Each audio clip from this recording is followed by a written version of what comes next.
Assalamualaikum warahmatullahi wabarakatuh. Kembali lagi di channel Mommy Zen. Apa kabar semuanya?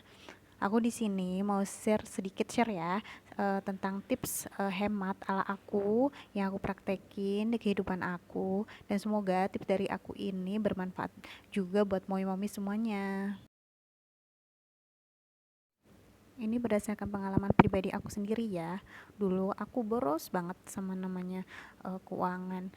Setiap gajian ngerasa banyak uang, pengen beli ini, pengen beli itu, pengen makan ini, pengen makan itu. Tapi setelah tanggal 15, terus bingung, bokek, nggak ada uang, bingung mau lanjutin sampai akhir bulan gimana. Sampai akhirnya aku menemukan tips hemat yang sangat membantu aku dalam mengatur pendapatan setiap bulan. Hal pertama yang perlu kita lakukan setelah gajian yang sudah pasti adalah bersyukur. Besar kecilnya pendapatan harus kita syukuri. Setelah kita bersyukur, lalu step berikutnya adalah mengatur uang gajian tersebut dengan sebaik-baiknya.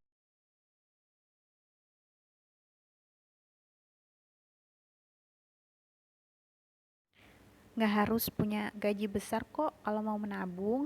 Gaji kecil pun kalau kita bisa mengaturnya dengan baik, insya Allah kita bisa kok menabung.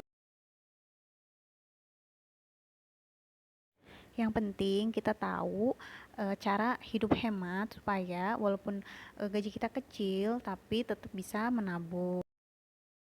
Berikut adalah tips hemat dari aku. Tips yang pertama sudah pasti adalah budgeting atau menulis pendapatan, pengeluaran, dan tabungan kita dalam satu bulan.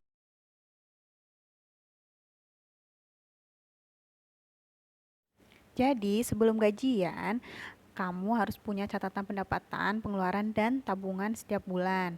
Setelah itu, kalian harus membuat pos pengeluaran.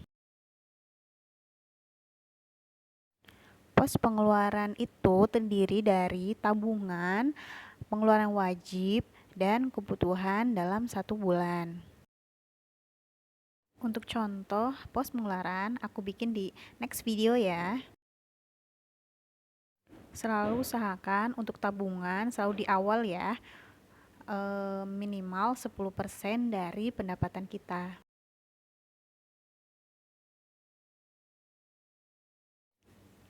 Buat tujuan tabungan supaya kita lebih bersemangat lagi dalam menabung. Jadi jangan nabung tapi nggak ada alasan, itu lebih rentan buat kita belanjakan uang tersebut. Tapi kalau nabung kita ada tujuan, itu lebih menyenangkan dan lebih cepat tercapai.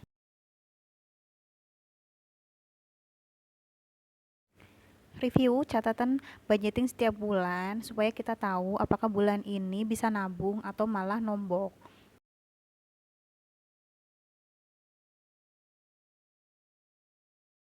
Kalau masih nombok berarti harus ada pos-pos tertentu yang ditekan pengeluarannya.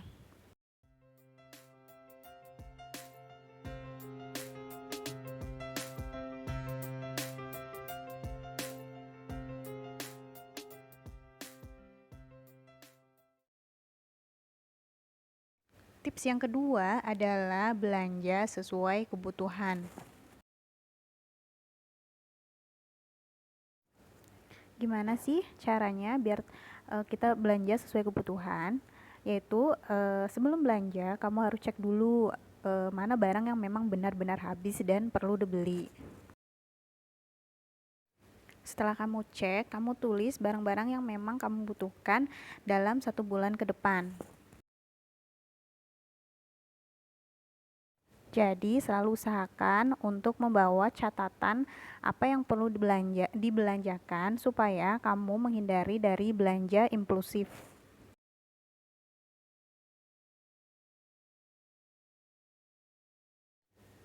Kalau kita membawa catatan itu lebih menghindari dari belanja impulsif yang promo lah atau buy one get one lah atau apalah atau model terbaru yang sebenarnya kita nggak butuh-butuh banget tapi karena kita ngelihat diskon jadinya kita beli. Tentukan juga budget belanja setiap bulan.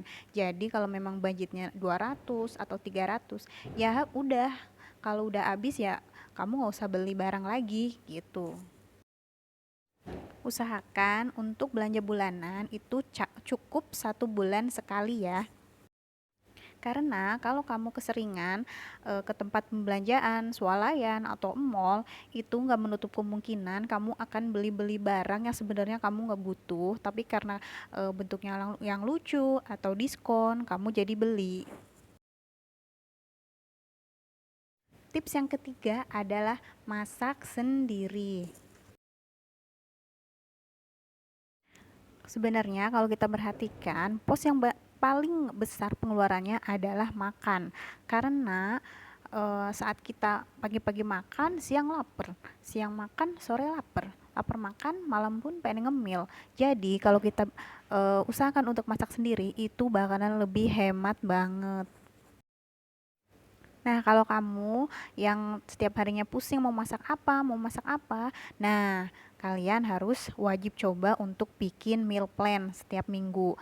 Jadi, meal plan kalau kamu buat meal plan setiap minggu, buatnya cuma 5 menit, tapi itu mempermudah kamu dalam 1 minggu ke depan.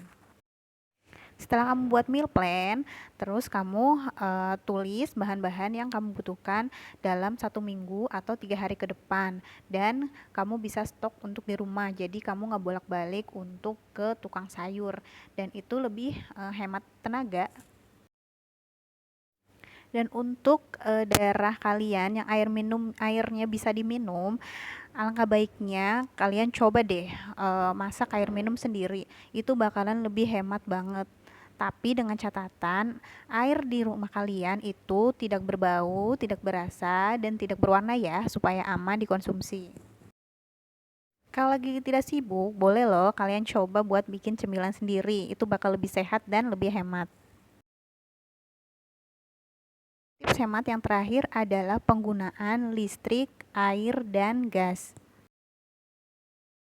Nah, untuk kalian mau menghemat listrik, yang perlu dilakukan adalah meminimalis pemakaian alat-alat yang menggunakan listrik. Contohnya, pemakaian Magicom seperlunya, pemakaian blender seperlunya, TV seperlunya. Kalau memang udah nggak ditonton ya matiin aja.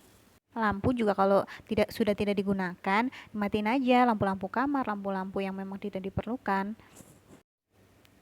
Untuk menghemat gas, yang perlu kamu lakukan adalah dengan memasak menu-menu yang sederhana, yang simple, yang lebih cepat mateng. Jadi itu bakalan lebih menghemat gas. Dan untuk menghemat kuota di handphone, boleh kalian praktekkan. Kalau kalian tidur, ya matiin aja datanya gitu. Jadi nanti nyalain lagi pas subuh, pas kalian bangun baru nyalain. Ya walaupun sedikit, tapi kalau kita lakukan secara rutin itu lumayan menghemat kuota. Dan yang di rumah kalian menggunakan bak mandinya menggunakan jet pump, kalau bisa sekali langsung isi langsung penuh. Jadi jangan sering-sering mengisi bak mandi, karena itu akan menyalakan mesin dari jet pump tersebut. Nah, kalau sering-sering otomatis pemakaian listrik pun akan semakin mahal. Itulah beberapa tips hemat dari aku, semoga bermanfaat ya. Ingat loh, sesuatu yang besar itu dimulai dari yang kecil. You can do it. Assalamualaikum warahmatullahi wabarakatuh.